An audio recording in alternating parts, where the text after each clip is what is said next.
ತುಳುನಾಡ ಬಿರುಬೇರು ಸಂಘಟನೆಯ ವತಿಯಿಂದ ಕುಳಾಯಿ ವೆಂಕಟರಮಣ ಹಿರಿಯ ಪ್ರಾಥಮಿಕ ಶಾಲೆಯಲ್ಲಿ ಸುಮಾರು 300ಕ್ಕೂ ಅಧಿಕ ವಿದ್ಯಾರ್ಥಿಗಳಿಗೆ ಪುಸ್ತಕ ವಿತರಣಾ ಕಾರ್ಯಕ್ರಮ ನಡೆಯಿತು. ಸುರತ್ಕಲ್ನ ಕುಳಾಯಿ ವೆಂಕಟರಮಣ ಹಿರಿಯ ಪ್ರಾಥಮಿಕ ಶಾಲೆಯಲ್ಲಿ ಸುಮಾರು 300ಕ್ಕೂ ಅಧಿಕ ವಿದ್ಯಾರ್ಥಿಗಳಿಗೆ ಪುಸ್ತಕ ವಿತರಣಾ ಕಾರ್ಯಕ್ರಮ ಜರುಗಿತು. ತುಳುನಾಡ ಬಿರುಬೇರು ಸಂಘಟನೆಯ ವತಿಯಿಂದ ಆಯೋಜಿಸಿದ್ದ ಸಭಾ ಕಾರ್ಯಕ್ರಮವನ್ನು ಹಿಂದೂ ಮುಖಂಡ ಪೊಳಲಿ ಸಂತೋಷ್ ಉದ್ಘಾಟಿಸಿದರು.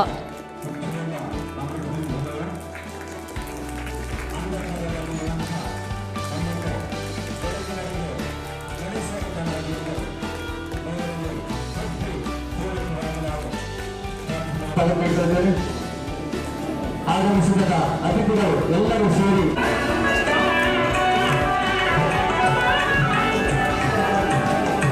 ಬಳಿಕ ಸಭಾಧ್ಯಕ್ಷತೆಯನ್ನ ಬಿಜೆಪಿ ಮುಖಂಡ ಸತ್ಯಜಿತ್ ಸುರತ್ಕಲ್ ವಹಿಸಿದ್ರು.